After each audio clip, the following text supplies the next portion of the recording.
বিশ্বকাপ শেষে বাংলাদেশ দলকে নিয়ে নানা অভিযোগ ক্রিকেট ভক্তদের, বিশেষ করে অধিনায়ক শান্তকে অধিনায়কের দায়িত্ব থেকেও সরিয়ে দেওয়ার কথা শোনা যাচ্ছে বেশ জোরে সোরে। যদিও ভাইস ক্যাপ্টেন তাসকিন আহমেদকে নিয়ে ক্রিকেটার থেকে বোর্ড পরিচালক সবারই এখনও রয়েছে ইতিবাচক দৃষ্টিভঙ্গি। দলের সবাইকে এক রাখারও ক্ষমতা রয়েছে স্পিড স্টারের। তবে শান্তর পরিবর্তে তাসকিনকেই দেখা যাবে অধিনায়কের আর্মব্যান্ডে, কিংবা হেড কোচ হাথুরুর ভবিষ্যৎই বাকি। শান্তকে ম্যান্ডেট দিয়েছি 1 বছরের জন্য, তো এখন পর্যন্ত সুতরাং আমাদের এখানে এখন পর্যন্ত আমরা কোনো চিন্তা ভাবনা করি নাই। তাসকিন শুরু করেছে ভাইস ক্যাপ্টেন হিসাবে। আই থিঙ্ক সে সামনে থেকে তো ডেফিনেটলি লিড দিতে পারে, কিন্তু ক্যাপ্টেন এই মুহূর্তে কি চেঞ্জ হবে বা ভবিষ্যতে হবে কিনা আমরা এই আলাপ আলোচনা এই মুহূর্তে আমি বলতে পারবো না।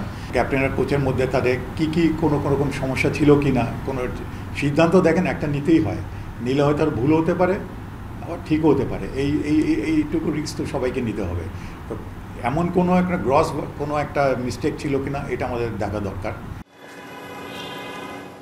দল শেষ চারে না গেলেও আইসিসি থেকে আসবে মোটা অঙ্কের অর্থ, যা প্রায় 8 কোটি টাকা। এছাড়া গুঞ্জন শোনা যাচ্ছিল সুপার 8-এ ওঠার সুবাদে ক্রিকেটারদের জন্য করা হবে বোনাসের ব্যবস্থাও।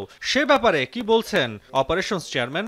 আইসিসির অর্থ যেটা আসবে এটা তো ওদের আমাদের সবার জন্যই পড়বে। এটা যারা এই সুপার 8-এর জন্য একটা থাকে শেয়ার থাকে, রেভিনিউ শেয়ার থাকে, সুপার 8-এর আগে যারা ছিল তাদের রেভিনিউ শেয়ার থাকে, এটা ইজ নর্মাল। সেই হিসাবে আমাদের এখানে অটোমেটিক্যালি আমাদের সেইভাবে রেভিনিউ শেয়ার করবে আইসিসি। বোনাসটা এখন আমি বলতে পারছি না এই সময় বোনাস কী ধরনের বোনাস দেওয়া উচিত বা দিবে এরকম আমি ঠিক বলতে পারছি না, এটাও বোর্ডের সিদ্ধান্ত। বিশ্বকাপ শেষে আপাতত 3 সপ্তাহের বিশ্রামে ক্রিকেটাররা। এছাড়া লঙ্কা প্রিমিয়ার লিগে খেলতে যাওয়া সাকিব, হৃদয়, শরীফুল সহ 4 জনকে 10 আগস্ট পর্যন্ত ছুটি দিয়েছে বিসিবি। তাসওয়ার নাফি, এখন, ঢাকা।